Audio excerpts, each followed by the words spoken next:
the nature of your emergency?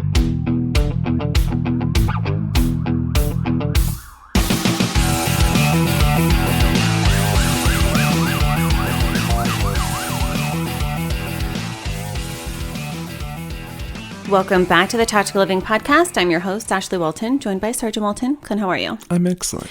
The weather is finally cooling down. It is 54 degrees. I know where we live in Southern California, I always equate Halloween with the shifting of the weather. Mm-hmm. I think a lot of people maybe do. Yeah. And now I just can't wait for it to be cold enough for us to light fires. I know. That's what I was thinking this morning. I'm like, oh, it would be so nice to have a fire right now, but it's not cold enough yet. I know. Then the rest of the day, it would be like super hot inside the house. Yeah. So I was thinking about a concept called emotional containment, and this is basically a skill that keeps you alive when you're a first responder, but it can also cost you connection when you're at home. And this is a tool that I think in the first responder culture, a lot of people, they use on a day-to-day, but they don't actualize it, and maybe they don't understand it. And so in the field, shutting down your feelings and your emotions, it can keep you super sharp, super focused and alive. But what happens is when you have that shift and you come home, that same survival skill can actually almost dismantle the relationships that you have. Yeah, it's one thing I've always looked at is it's almost like a switch that you can turn on and turn off, and being able to, when you're and it's a range of emotions. Everyone always thinks of when you're talking about emotions, it's sadness. It's having a emotional response towards something, but that includes happiness, anger. It includes all the range of emotions, to where how can you be unbiased when you're actually trying to decipher what the criminal sections are when you're letting emotions be involved? Yeah, and there are times when that breaks, sometimes in a good way, sometimes in a bad way. So I'm thinking about all of those viral videos that we've seen with officers playing ball with the kids in the streets, or, then the other ones where there might be in OIS and then an officer is down and his best friend shows up and he, the friend just breaks down crying. And there are some things that, it's important to understand will still make you human, but nobody teaches you in law enforcement what that line is and what's acceptable and what's not. And what makes it worse is that it's those viral moments that you don't want to be a part of. You don't want to become the next one. And so because of that, I think that having that emotional containment, it can feel unbearable, or it could hamper being able to process emotions in a healthy way.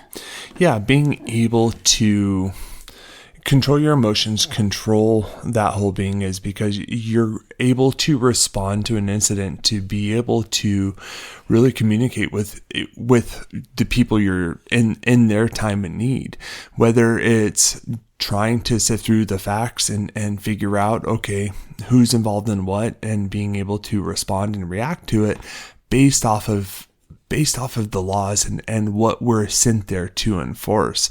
There are those tragic incidents to where it can be burdensome. It takes a lot on an officer, on a firefighter, to be able to really react to an instance, especially when it involves someone close to you. But it's being able to differentiate those instances from your day-to-day.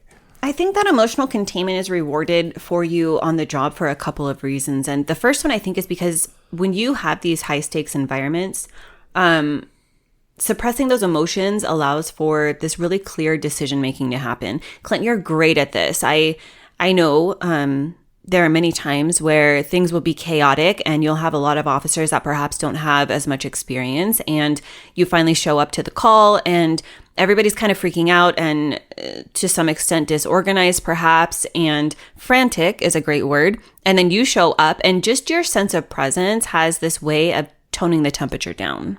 Yeah, and it's taken a long time to, of course, be able to achieve that, but it's being that calm in the storm. It really not only calms your officers down, calms your team down, but it also calms the public down, because you're sending off this reassurance that everything's going to be okay.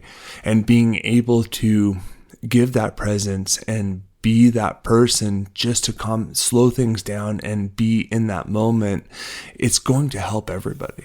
Yeah, and I think too that that's another element of the emotional containment being rewarded, is that staying calm under pressure like that earns the respect from other people. Yeah, and to where they know if that individual shows up, they're going to be able to react and they're going to be able to calm down. I've had instances where I've actually had officers come up to me, how do you stay so calm in these instances? And I just explained to them, it takes time and it takes practice, and you have to be able to work at it and expose yourself to this stuff more to be able to present that calm. Yeah, the flip side of this is that there is a cost of carrying this home, and what works in the chaos becomes damaging in calm environments. So having that emotional shutdown at home, it might look like something like detachment, irritability, or even being super disinterested in what you have going on at home. Yeah, being able to differentiate the two is super important, because if you're always not showing that emotion, not showing that care when you're in a home environment, I think you're going to start detaching yourself more and more, which ultimately has your family start detaching from you as well. Yeah, the reason for that is because if the people that you're around, your loved ones, don't understand the signs to look out for, or don't understand what cycle you might be caught up in, then this is something that they might interpret as rejection and not protection, which is what you might be trying to do. Yeah, and that's where you need to recognize that, and that's ultimately what it comes down to. Is we've talked about this before, is when you're at work, you're at work. When you're at home, you're at home. And it's being able to almost have that kind of split personality in such a way to where you know how to turn it on and turn it off in those times, and at work, and then turn it on, turn it off in those times at home. Yeah, the danger to this, if you don't learn how to practice this and practice it so much to the extent that you get good at it, then it takes a massive toll on your relationships. And one example of this could be that over time, your husband or your wife or even your kids, they might stop seeking that emotional connection with you altogether. And I see that happening.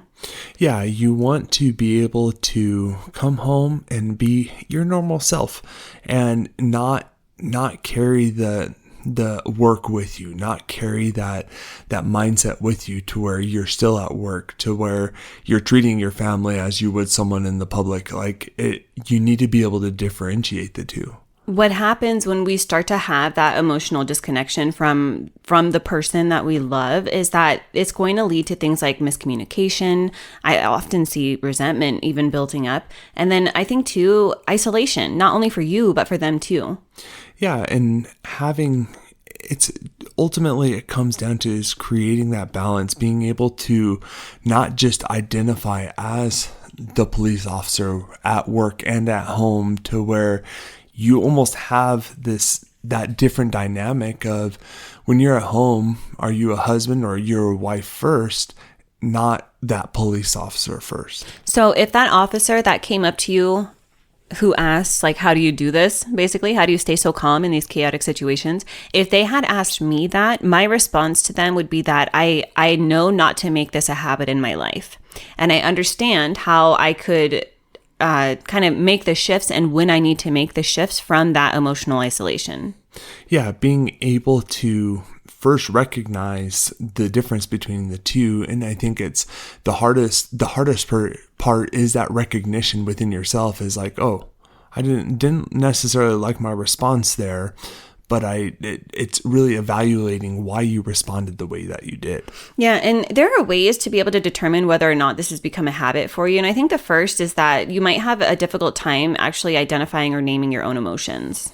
Yeah, and because you start becoming emotionally numb to be able to handle the associated trauma that you see all the time. And so if you keep numbing yourself and not actually addressing those issues and not actually looking at the underlying problems, then you're going to just keep separating yourself more and more. Not only that, but that feeling of being flat or numb, it can transfer into even really happy moments in your personal life. Yeah, you want to be able to recognize not only the negatives, the positives, and being able to truly engage emotionally with those instances. Something else that I've seen is when somebody has made this a habit, then sometimes they'll automatically minimize other people's feelings just so that they can avoid the discomfort. Yeah, that's kind of the go-to for, first responders in general. Is like, oh, just rub some dirt on it, you're fine, and just move on, go to the next one, just handle it, and we don't have any kind of wraparound of this is okay. I understand that. Like right now, we can't deal with that, but let's talk about this later. Yeah. And there are so many things that you can do. You can create sort of decompression rituals between work and home as you transition gradually, whether it's on the drive home or not. And you can practice vulnerability. Do it in small doses with people that you trust. You can journal. You can go see a therapist. Even something as therapeutic as taking your dog out for a walk. And over time, this is going to help to be able to balance those habits out. I hope you've gotten some value out of today's episode. If you have, do us a favor, drop a review, subscribe down below. And as always, know that I'm sending you a long, tight hug from my home to yours.